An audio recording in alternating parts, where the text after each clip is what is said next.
नमस्कार, हमारे चैनल में आपका स्वागत है। मैं हूं रामचंद्र मौर्य। साथियों, नीतीश कुमार सामाजिक न्याय के मामले में ओबीसी आरक्षण और ओबीसी के हक अधिकारों के मामले में नहले पर दहला लगाते जा रहे हैं, चौके पे छक्का लगाते जा रहे हैं। उन्होंने 75% आरक्षण को बढ़ा दिया है।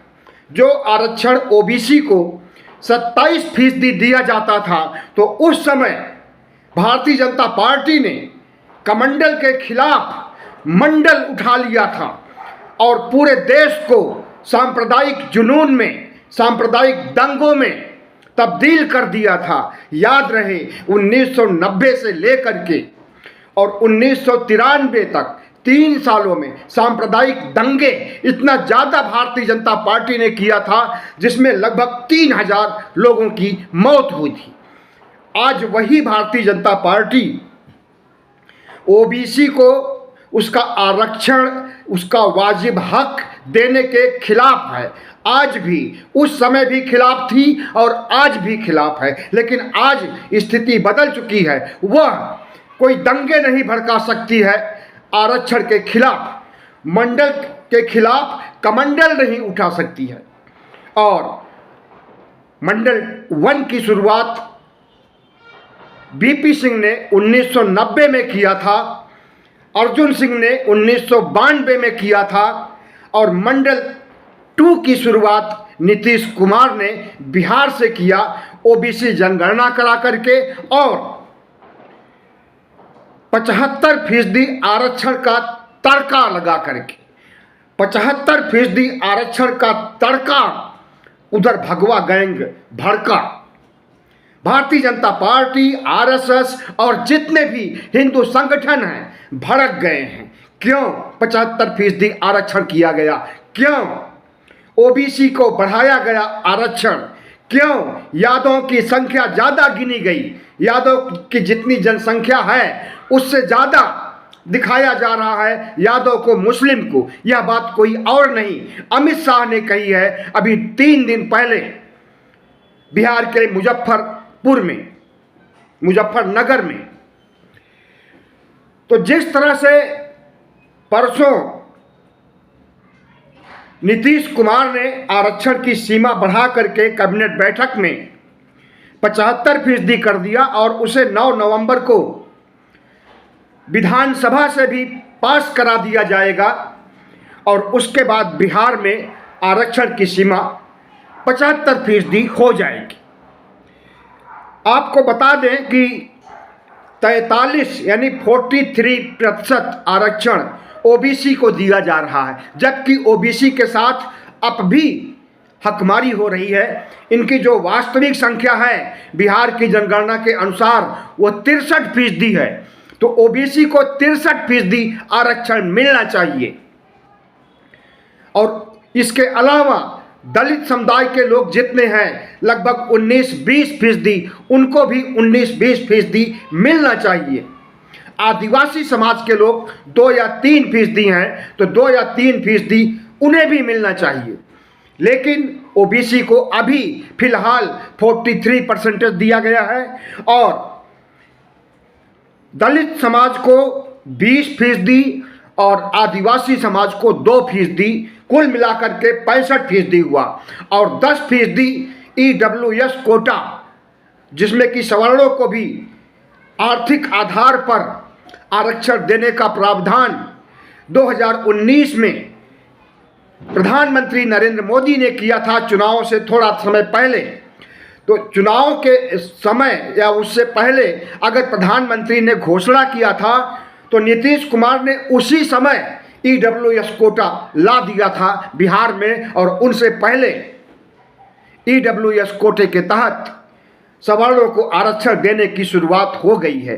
तो 65% ओबीसी एससी एसटी का और 10% ईडब्ल्यूएस कोटा, कुल मिलाकर के 75% कोटा हो गया आरक्षण का। अब बचा 25%। हमें तो लगता है जो आरक्षण 75% बढ़ाया गया है, ये आरक्षण ओबीसी एससी एसटी का नहीं है। 15%, सिर्फ 15% ऊंची जातियां हैं बिहार में। ऐसा अभी जनगणना में पता चला है, जो नीतीश कुमार ने जो जनगणना कराई थी। तो 25% आरक्षण 15% सवर्णों को दिया जा रहा है। हम इस नज़रिए से देखना चाहेंगे। तो इसमें फायदा तो सवर्णों का है। सवर्णों की संख्या 15% पूरे बिहार में, और उन्हें आरक्षण 25%, मतलब 75% तक आरक्षण जो नीतीश कुमार सरकार ने निर्धारित किया है, ये तो आरक्षण है। और जो बचा 25%, उस पर सवर्णों का अधिकार हो गया। तो लेकिन एक तरह से अभी तक 100% पर सवर्ण जातियों के लोग ही अधिकारी नियुक्त होते थे। आईपीएस, कलेक्टर, डिप्टी एसपी और तमाम तरह के पदों पर नियुक्ति सिर्फ उन्हीं 15% लोगों की होती थी। लेकिन अब कम से कम 75% ओबीसी, एससी, एसटी के लोग आएंगे संघ लोक सेवा आयोग के थ्रू। और जिन संस्थानों में एडमिशन नहीं हो पाता था ओबीसी, एससी, एसटी का, वहां पर एडमिशन होगा। एजुकेशन में भी ये लागू किया जाएगा। तो एक तरह से ये बिहार क्रांति के लिए जाना जाता है, और वो चाहे समग्र क्रांति जयप्रकाश नारायण की रही हो, और वो चाहे ऐतिहासिक युग में कलिंग युद्ध के बाद धर्म परिवर्तन की क्रांति रही हो सम्राट अशोक की। तो बिहार क्रांतियों का देश है, प्रदेश है। और वहाँ से जो क्रांति निकली है, जो 75% आरक्षण की शुरुआत की गई है, पूरे देश में एक दिन 75% आरक्षण देना पड़ेगा। आपको बता दें कि तमिलनाडु में आज से नहीं, बहुत समय पहले से 69%, एक कम 70% आरक्षण दिया जा रहा है। इसमें ओबीसी, एससी, एसटी के साथ वहां पर न्याय किया गया है। उत्तर भारत में उसका की कोई प्रतिक्रिया नहीं हुई थी, क्योंकि दक्षिण भारत बिल्कुल अलग है अपने आप में। और वहां पर जितनी चेतना ओबीसी, एससी, एसटी में आई है, जितनी चेतना सनातन धर्म के खिलाफ, हिंदू धर्म के खिलाफ, ब्राह्मणवादी, पाखंडवादी, अंधविश्वासी धर्म के खिलाफ जितनी चेतना दक्षिण भारत में है, खास करके तमिलनाडु में है, उतनी चेतना पूरे देश में नहीं है। सनातन धर्म के खिलाफ वहां पर थोड़े समय पहले जो स्टालिन और उनके पुत्र दयानिधि ने स्टेटमेंट दिया था, वो उत्तर भारत में गूंजने लगा था और इंडिया को घेरने का काम किया गया था। लेकिन तमिलनाडु में जो शुरुआत हुई है, उससे अच्छी शुरुआत बिहार में हुई है। तमिलनाडु में तो 69% ही था, बिहार में तो 75% हो गया है आरक्षण की सीमा। अब देखना है कि भगवा गैंग क्या करता है। मोदी और शाह न तो इसे निगल सकते हैं और न इसे उगल सकते हैं। इसी को अगर एक मुहावरे में कहें तो भय गति सांप छछूंदर केरी। सांप छछूंदर को न तो उगल सकता है, उगलेगा तो शिकार चला जाएगा, और न तो निगल सकता है, निगलेगा तो बीमार पड़ जाएगा। उसके अंदर जहरीले सांप के अंदर ही दूसरा जहर गुंजायमान हो जाएगा और उसकी जीवन लीला खत्म हो जाएगी। तो प्रधानमंत्री नरेंद्र मोदी, आरएसएस और हिंदू संगठनों में इस बात को लेकर के 2 दिन से ऊहापोह चल रही है और असंतोष उत्पन्न हो रहा है, क्योंकि इसका खुल करके विरोध भी नहीं कर सकते हैं। अगर विरोध करेंगे तो ओबीसी जातियां भड़क जाएंगी, जो उन्हें एक मुश्त वोट दी थी 2019 में। 44% ओबीसी का वोट प्रधानमंत्री नरेंद्र मोदी को हासिल हुआ था, जिसमें से खासकर अति पिछड़ा वोट उन्हें मिला था। और वो अति पिछड़ा समाज गरीबी रेखा के नीचे है, बीपीएल धारक है, राष्ट्र की मुख्य धारा से उसका कोई सरोकार नहीं है, न राजनीतिक चेतना उसके अंदर है, न शैक्षिक चेतना है, न सामाजिक चेतना है। वही ओबीसी है जो कि सनातन धर्म को जिंदा रखे हुए हैं और अपने को हिंदू कहते हैं। लेकिन आपको पता ही है कि ओबीसी एससी एसटी के लोग हिंदू नहीं हैं। बाबा साहब डॉक्टर भीमराव अंबेडकर ने संविधान में ऐसी व्यवस्था की है, ऐसे अनुच्छेद बनाए हैं, ऐसी धाराएं बनाई है जिसके तहत ओबीसी एससी एसटी हिंदू नहीं है, इस देश के मूल निवासी हैं। तो प्रधानमंत्री नरेंद्र मोदी के पास अब कोई ब्रह्मास्त्र नहीं रह गया है कि नीतीश कुमार के इस मास्टर स्ट्रोक की हवा निकाल सके, बल्कि नीतीश कुमार ने ही नरेंद्र मोदी के राम मंदिर के उद्घाटन और राम मंदिर अन्य धार्मिक मुद्दों का जो उनका ध्रुवीकरण होता है उसकी ही हवा निकाल दी है नीतीश कुमार ने। तो नीतीश कुमार जिस तरह से सबसे पहले उन्होंने जातीय जनगणना कराई, सामाजिक आर्थिक बेस पर आधार पर, सोशियो इकोनॉमिक बेस पर, अभी सिर्फ जातिगत जनगणना की ही लिस्ट आई हुई है। सोशियो इकोनॉमिक बेसिस पर जो जांच हुई है बिहार में, जो सर्वे हुआ है, अभी उसके आंकड़े सामने नहीं किए गए हैं। और जब वो सामने आ जाएंगे तो भारतीय जनता पार्टी और आरएसएस और ज़्यादा तिलमिला जाएगा, बौखला जाएगा। सही समय का इंतजार किया जा रहा है कि सोशियो इकोनॉमिक बेसिस पर जो जनगणना हुई है, जनसंख्या की गिनती हुई है, उसे सही समय पर लाया जाएगा। और हमें लगता है कि वो सही समय तब माना जाएगा जब इनका मंदिर आंदोलन, मंदिर का भूत सिर पर नाचने लगेगा और मंदिर मंदिर राम राम करने लगेंगे। 22 जनवरी को राम मंदिर का उद्घाटन हो जाएगा, तो इधर उधर उनका उद्घाटन होगा और इधर लीक कर दिया जाएगा या जारी कर दिया जाएगा सोशियो इकोनॉमिक बेसिस पर आरक्षण देने की बात नीतीश कुमार द्वारा बिहार में। प्रधानमंत्री नरेंद्र मोदी के पास ओबीसी आरक्षण के लिए कोई काट नहीं है, क्योंकि इसे इंडिया ने और राहुल गांधी कांग्रेस ने भी सबसे बड़ा मुद्दा बना लिया है। और राहुल गांधी 5 राज्यों के चुनाव में जिस ढंग से ओबीसी वर्ग को आरक्षण देने और राष्ट्रीय स्तर पर ओबीसी की जनगणना कराने की बात कह रहे हैं, उससे नरेंद्र मोदी खफा हैं। उससे नरेंद्र मोदी को दिन में तारे दिखाई दे रहे हैं और इन 5 राज्यों में जिस स्तर पर उन्हें प्रचार करना चाहिए था उस स्तर पर प्रचार नहीं कर रहे हैं।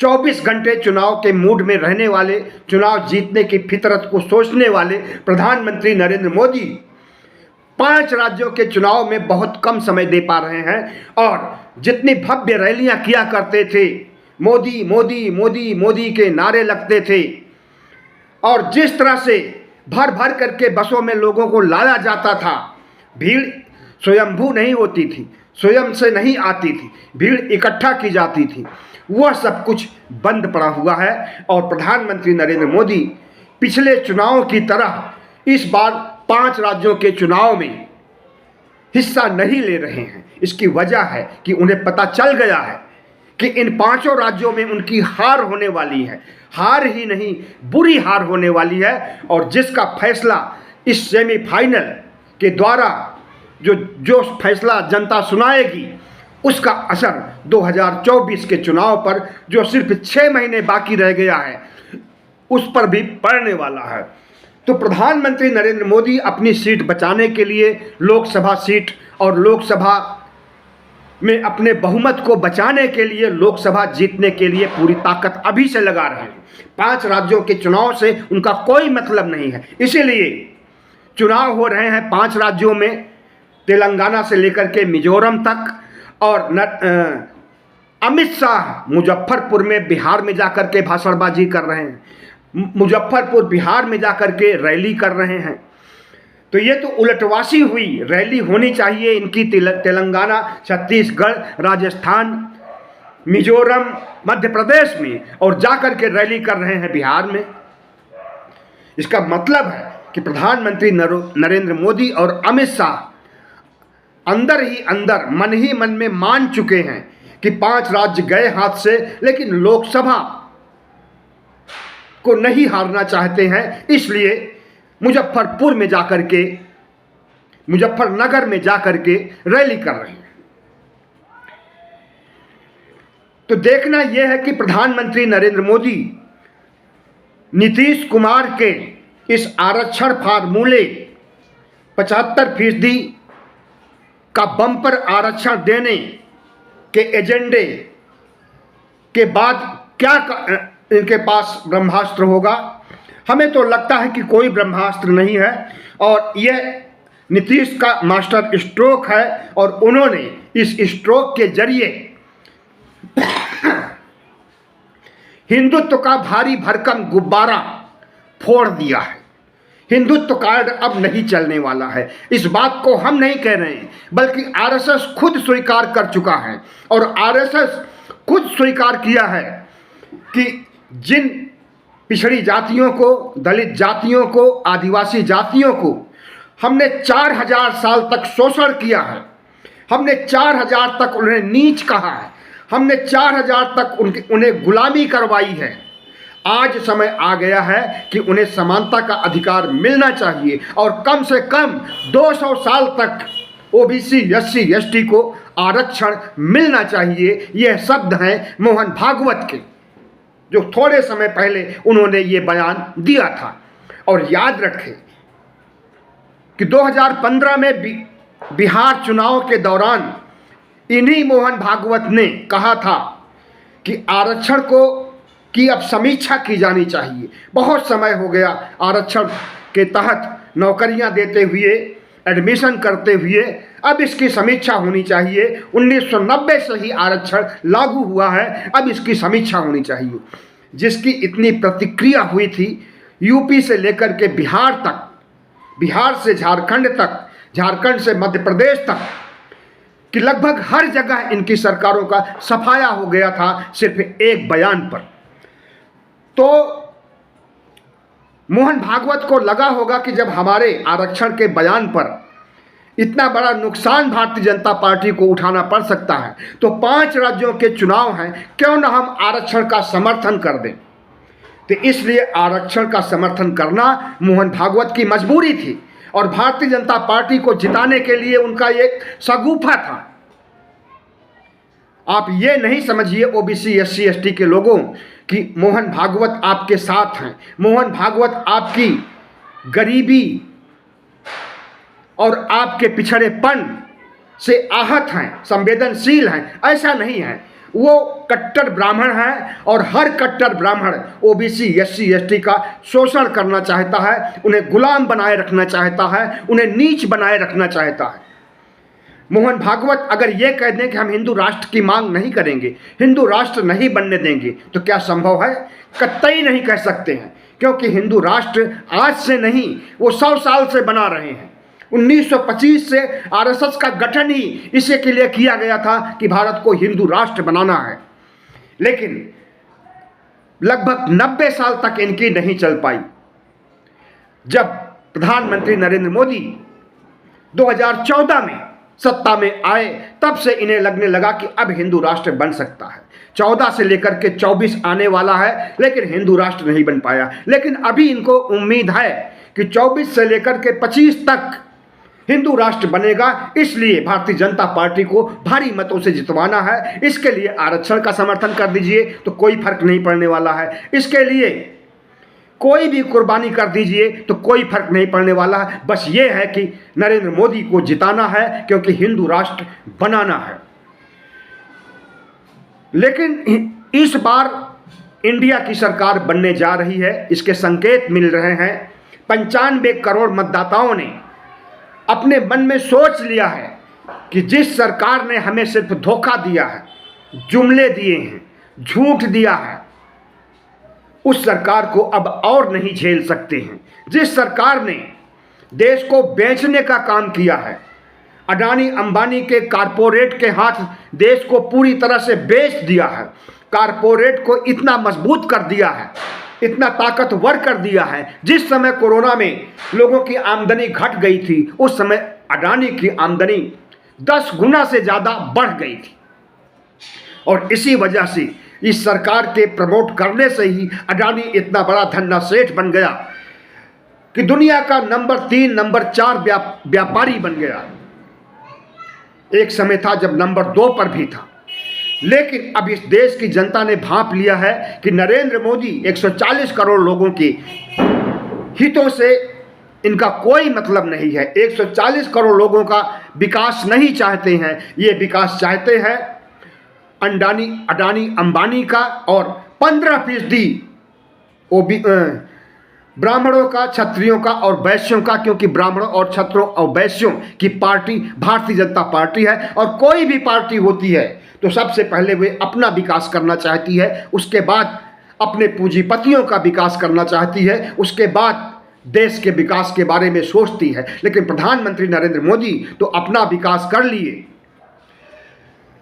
और आरएसएस के लोगों को तमाम पदों पर बैठा दिए या बगैर परीक्षा किए, संघ लोक सेवा आयोग की परीक्षा के बगैर उन्हें सचिव बना दिए, मंत्रियों के सचिव बना दिए। प्रधानमंत्री कार्यालय में थोक के भाव में ऐसे अफसरों की नियुक्ति की गई जो कि लोक सेवा आयोग से नहीं चुने गए। तो इस तरह से प्रधानमंत्री नरेंद्र मोदी ने ब्राह्मणवाद का जाल इस तरह से फैला दिया है कि अब उस ब्राह्मणवाद के जाल से ओबीसी, एससी, एसटी के लोग अच्छी तरह से वाकिफ हो गए हैं। लेकिन ब्राह्मणवाद के फंदे में आगे भी न जाने पाए भारत, इसके और हिंदू राष्ट्र न बनने पाए, इसके लिए 95 करोड़ मतदाता तैयार हैं और ईवीएम का इंतजार कर रहे हैं, ईवीएम का बटन दबाने के लिए 2024 में। बहुत बहुत धन्यवाद। हमारे चैनल को सब्सक्राइब कीजिएगा, लाइक कीजिएगा और शेयर कीजिएगा।